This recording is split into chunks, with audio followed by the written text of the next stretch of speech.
बिस्मिल्लाहिर्रहमानिर्रहीम अस्सलाम वालेकुम स्टूडेंट्स। आज की वीडियो में बात करेंगे हम C S series 01 data structure practical assignment number 1 की 110% क्रेडिट सोल्यूशन आप लोगों के साथ शेयर करने लगा हूं। आप लोगों ने इंस्ट्रक्शन को फॉलो करना है, सोल्यूशन को फॉलो करना है और इंशाल्लाह आपके 20 मार्क्स इसमें से इजीली आ सकते हैं। ठीक है, हमारे पास इसकी जो लास्ट डेट है वो 9 नवंबर है और उस टाइम तक आप इसको अपलोड कर सकते हो। यहाँ पर उन्होंने कुछ इंस्ट्रक्शन दी हैं जो कि आपको पता होनी चाहिए। सबसे मेन जो इंस्ट्रक्शन है वो ये है कि आपकी जो असाइनमेंट है वो .cpp की फ़ाइल में होनी चाहिए। .cpp की फ़ाइल क्या होती है इसी वीडियो के अंदर आपको आइडिया हो जाएगा और उसके अलावा किसी भी फ़ाइल में आपने इसको अपलोड नहीं करना। और यहाँ पे आप जो है ना, यहाँ पे उन्होंने मज़ीद जो है ना इंस्ट्रक्शन में बताया है, अपलोडिंग इंस्ट्रक्शन में, कि आपने जो है ना C++ IDE वाला यूज़ करना है। ये जो IDE वाला यूज़ होता है, ये क्या सीन है इसका वो भी मैं आपको बताऊँगा। ठीक है, उसके बाद में इन्होंने यहाँ पे बताया है कि only add the code were commented, write your code here in given .cpp file, don't change any other code otherwise you will lose your marks। अब ये जो इन्होंने बोला है ना write your code here command, ये हमें असाइनमेंट फाइल के अंदर दिया हुआ है। ठीक है, आप लोगों को अगर आप लोगों ने अगर अपने LMS से अपनी असाइनमेंट को डाउनलोड किया हुआ असाइनमेंट फाइल को, तो वो जिप फाइल में थी, इस फाइल में थी। ये जो जिप फाइल है ये वाली, इसमें आपको एक तो असाइनमेंट फाइल जिसमें अभी हम पढ़ रहे थे वो दी गई है, दूसरी आपके पास ये दिया गया .cpp का फॉर्मेट दिया हुआ, जिसके अंदर मोस्टली जो हाफ से ज़्यादा जो उसके अंदर जो जितना हमने लिखना था कोड वो ऑलरेडी लिखा हुआ है। ठीक है, हमने बाकी जो कोड है वो उसके अंदर लिखना है और ख़ुद से कोड नहीं बनाना। ठीक है, उसके बाद है only implement these functions, add part, delete part, update quantity and find part. ये जो 4 फंक्शंस हैं इन पर हमने इम्प्लीमेंट करना है। ठीक है, समझ आ गया आपको। अच्छा, उसके बाद नीचे अगर चलते हैं, हमारे पास क्वेश्चन क्या है। बेसिकली क्वेश्चन है कि हमने कंप्यूटर पार्ट्स मैनेजमेंट सिस्टम जो है ना वो डेवलप करना है। क्या डेवलप करना है? Computer parts management system. अब इसको डिज़ाइन किस तरह से किया जा रहा है वो देख लें कि design to manage the inventory of computer parts using linked list data structure. The system should store details about each computer part including ID, name, quantity in stock. Basically computer के जितने भी पार्ट्स होंगे उनकी inventory हमारे पास होगी, उनको हमने store करना है और उसका हमें पता होगा कि फ़लाँ जो पार्ट है कंप्यूटर का वो उसका ये नेम है, उसका ये ID है और उसकी जो इतनी क्वांटिटी हमारे पास पड़ी हुई है, इतना स्टॉक हमारे पास पड़ा हुआ है। ठीक है, and it must supports adding new parts, removing parts, updating the quantity of parts and finding parts in the inventory.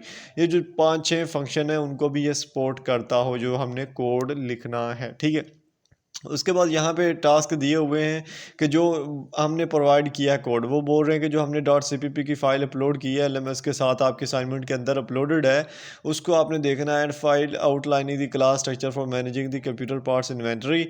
उसके बाद उसमें हमने ऐड पार्ट का फंक्शन ऐड करना है, डिलीट पार्ट का फंक्शन ऐड करना है, अपडेट क्वांटिटी और फाइंड पार्ट का फंक्शन ऐड करना है और एट दी एंड हमने वहाँ पर अपनी ID जो है ना वो लिखनी है और ये ID आपकी अपनी होनी चाहिए। इसको अगर आप नहीं लिखोगे आपको 0 मार्क्स मिलेंगे, जो कि गारंटी। किसी और की लिखोगे तब भी आपको 0 मार्क्स मिलेंगे। यहाँ पे देख सकते हैं आपकी जो ID है वो एट द टॉप आएगी, कंप्यूटर पार्ट्स मैनेजमेंट सिस्टम आपकी ID टॉप पे आएगी। उसके बाद इन्वेंट्री एडेड जो हो रही है उसमें हमारे पास आ जाएगी कि पार्ट नेम ये, क्वांटिटी ये है। ठीक है, इतनी क्वांटिटी थी फ़लाँ फ़लाँ चीज़ की, ये वो सारा। ठीक है, अब ये जो कोड है ये अब हमने कैसे लिखना है या कैसे इसको प्रिपेयर करना है वो हम देख लेते हैं। फर्स्ट ऑफ ऑल तो आपके पास C++ होना चाहिए।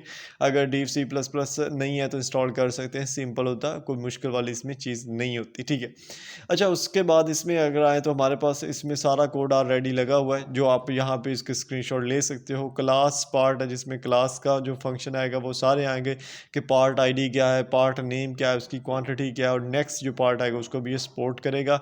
उसके बाद हमारे पास आ जाएगी क्लास इन्वेंट्री।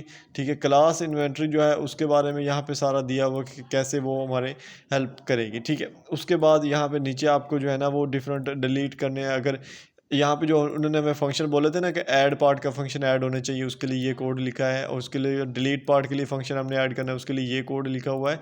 जो उन्होंने फंक्शन बोले हैं उनके लिए हमने कोड लिख दिए हैं। ठीक है, और जो अपडेट क्वांटिटी का फंक्शन है वो उसके लिए ये कोड लिखा हुआ है। ठीक है, इन हर एक के आप यहाँ पे जो है ना वो ले सकते हो। मैं आपको दिखा देता हूँ, इसका आप स्क्रीनशॉट ले लें। ठीक है, उसके बाद इसका ले सकते हैं आप। ठीक है, उसके बाद ये जो है इम्प्लीमेंट क्वांटिटी फंक्शन इसका आप ले लें। उसके बाद फाइंड पार्ट फंक्शन इसका ले सकते हैं, ठीक है। उसके बाद प्रिंटिंग द इन्वेंट्री लिस्ट, यहाँ पे भी आप इसका स्क्रीनशॉट ले सकते हैं। और यहाँ पे मेन चीज़ आएगी जहाँ पे अपनी आपने आईडी लिखनी है। ये वाला जो पार्ट है यहाँ पे, ये जो लिखा हुआ ना BC 230 40 जो भी है, ठीक है, यहाँ पे आपने अपनी आईडी लिखनी है। फॉर एग्जांपल आपकी आईडी है, मैं कह देता हूँ फॉर एग्जांपल आपकी आईडी है ये वाली, ठीक है, ठीक है, ये आपकी आईडी फॉर एग्जांपल आपने ये आईडी लिखनी है, लाजमी लिखनी है आपने आईडी, ठीक है। बाकी आपने इस कोड को नहीं छेड़ना, आप इसको ऐसे ही रहने दे सकते हो। इसमें ये जो कोड है यहाँ से नीचे सारा ये ऑलरेडी उधर हमारे LMS में दिया हुआ है। जो आप असाइनमेंट जब डाउनलोड करते हो, जो मैंने आपको दिखाया, उसके अंदर ये पार्ट दिया हुआ है। हमने जो इसमें मेन चीज़ें ऐड की हैं वो हमारे ये फंक्शन थे। ये जो हमने ये इन्वेंट्री लिस्ट ऐड की ये ऑलरेडी थी। ये find part function, update quantity function, ठीक है, delete part function, add part function, ये सारे फंक्शन जो थे हमने इसको लगाया है।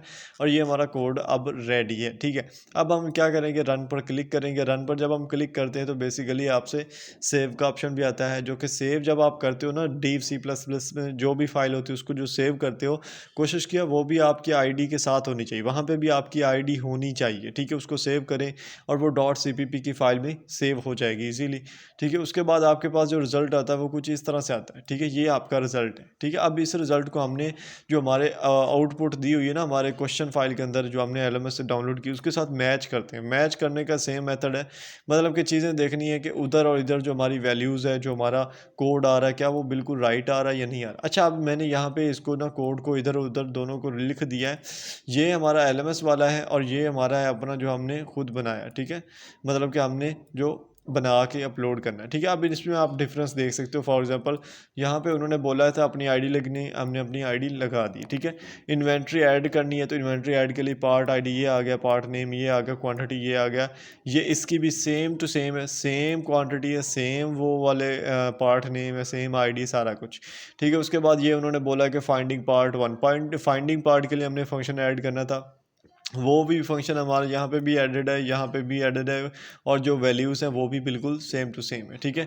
उसके बाद यहाँ पे डिलीटिंग SSD और अपडेटिंग रैम क्वांटिटी के जो फंक्शन थे वो भी यहाँ पे आपको शो हो रह जाएंगे और यहाँ पे भी आपको शो हो जाएंगे सेम टू सेम। मतलब सारा का सारा जो है ना 100% इसके और इसमें कोई ज़ीरो का भी डिफरेंस नहीं है, ठीक है। और नीचे ये जो शो होता है ना आपको यहाँ पे प्रोसेस एग्जिस्टेड, इसको इग्नोर क्या करें, ये कोड नहीं होता, ठीक है। ये तो उसका प्रोसेस होता है जो div C++ का होता है। इससे ऊपर वाला जो है ना वो हमारा कोड होता है, जिसको आपने नोट डाउन करना होता है, मैच करना होता है। अगर वो बिल्कुल राइट होगा तो आपका जो कोड है वो बिल्कुल राइट है, इसका मतलब है कि आपका कोड जो बिल्कुल राइट है। ये अभी आया है क्योंकि मुझे पता था ये लेट आएगा, इसलिए मैंने पहले उसको रन करके रखा था, ठीक है।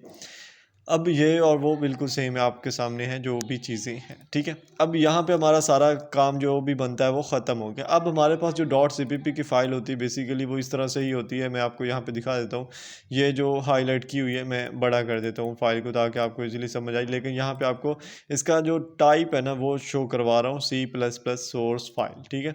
और ये जो फाइल होती है इसके ऊपर लिखा होता है .cpp, ठीक है। यहाँ पे मैं इसका व्यू बड़ा कर देता हूँ, ठीक है। और आप देख सकते हैं ये वाली जो हमारी फ़ाइल है ये CPP ऊपर लिखा हुआ भी है, ये भी .cpp में है, ये भी .cpp में है। ये आपकी इस जो असाइनमेंट होती है, जो अभी असाइनमेंट है उसके अंदर इस ज़िप फाइल के अंदर आपको मिलती है, ठीक है। और ये भी आपकी CPP की फ़ाइल है। लेकिन हमने जो सेव की है हमारे जो LMS पे हमने अपलोड करनी, वो ये वाली है हमारी CPP की फ़ाइल। लेकिन कोशिश करें कि इसका जो नेम है वो भी आपकी ID होनी चाहिए, ठीक है। उससे फिर मज़ीद चीज़ यूनिक हो जाती है। उसके अलावा आप इसमें कमेंट ऐड कर सकते हो। फॉर एग्जांपल यहाँ पे टॉप पे मैं जाता हूँ और टॉप पे मैं यहाँ पे 2 स्लैशेस लगाता हूँ। स्लैशेस लगाने के बाद मैं लिख देता हूँ मेरा जो नेम है मोहम्मद ज़मान, ठीक है, मैं वो लिख देता हूँ, ठीक है। उसके बाद मैं अपनी आईडी लगा देता हूँ, ठीक है, मैं लिख देता हूँ BC 210 VG जो भी, ठीक है। अब ये जो मैंने 2 लगा दिए ना, इसका आउटपुट में कोई असर नहीं है, कोई इनपुट में इसका अंदाज़ नहीं है, कोई मतलब बेकार है ये चीज़। लेकिन हमारे ये जो हमारा टेक्स्ट है, हमारा जो सारा है ना ये वाला, इसको हमारा बना रही, ये देखने वाला है जब इसको ओपन करेगा कि उसको खुद पता चल जाएगा कि हाँ ये स्टूडेंट का नेम है, ये आईडी है, ये स्टूडेंट ने खुद बनाया है, इसलिए उसने अपना नेम और आईडी भी इसमें लिखी है। तो डी सी प्लस प्लस में जितने भी कोड्स होते हैं आप साथ में ये लिख दिया करो, कोई इशू नहीं होता किसी किस्म का भी। उसके अलावा आप इसमें ऐड्स कर सकते हो, जैसे फॉर एग्जांपल यहाँ पे हमारे पास क्लास पार्ट है ये वाला, मैं नीचे चलता हूँ। जैसे यहाँ पे हमने ये इम्प्लीमेंट किया ना डिलीट पार्ट फंक्शन, यहाँ से वो इम्प्लीमेंट हो रहा है सारा, और ऊपर हमने उसकी हेडिंग के तौर पे एक छोटा सा कमेंट ऐड कर दिया कि इम्प्लीमेंटिंग डिलीट पार्ट फंक्शन। तो इसी तरह आप यहाँ पे लिख सकते हो, जैसे इसमें लिख दिया है। इसको थोड़ी डिटेल भी लिख सकते हो, तारीफ भी लिख सकते हो, मतलब जितना आप लिखना चाहो लिख सकते हो, कोई इशू नहीं होता। आप इस हर स्टेप को एक्सप्लेन करना चाहते हो लिख सकते हो। जैसे ये वाला स्टेप है तो यहाँ पे हम इसको लिख सकते हैं कि माई आईडी जो अब मैंने यूज़ की है, आईडी माई आईडी, ठीक है, माई आईडी ये थी वो थी, मतलब जो भी आपको कमेंट करना चाहते हैं कर सकते हैं, उससे चीज़ें यूनिक हो जाती हैं, ठीक है। मेन जो उसका हमारा पर्पज़ होता है वो हमारा यहाँ पे कंप्लीट हो जाता है, ठीक है। अब ये जो हमारे पास है वो मैं इंशाल्लाह आपको यहाँ पे देखने को मिल जाएगा हमारे चैनल के ऊपर, और इंग्लिश 101 की जीटीबी मैं अपलोड कर रहा हूँ, वो भी आप लोग देख लीजिएगा। उसके अलावा मैंने ऑलरेडी सॉल्यूशंस अपलोड करके रखे हुए हैं, ये मैं आप लोगों को दिखा देता हूँ हमारे चैनल स्टूडेंट इन्फो 5 पे। और जितने भी आप लोगों को चैनल को लास्ट में आप लोगों ने सब्सक्राइब करना है, ठीक है, बेल आइकन को भी दबाना है। नेक्स्ट जैसे ही वीडियो अपलोड करूँगा आप लोगों को मिलती रहेगी। और हमारे पास यहाँ पे आप लोगों के जो है ना वो वीडियोस देख सकते हो जो मैंने ऑलरेडी अपलोड की हैं, जिसमें different types of assignment solutions जो है ना वो ऑलरेडी अपलोडेड हैं, ठीक है। समझ आ रही है आप लोगों को? तो मिलते हैं नेक्स्ट वीडियोस में, ख्याल रखिएगा अपना, अल्लाह हाफिज़।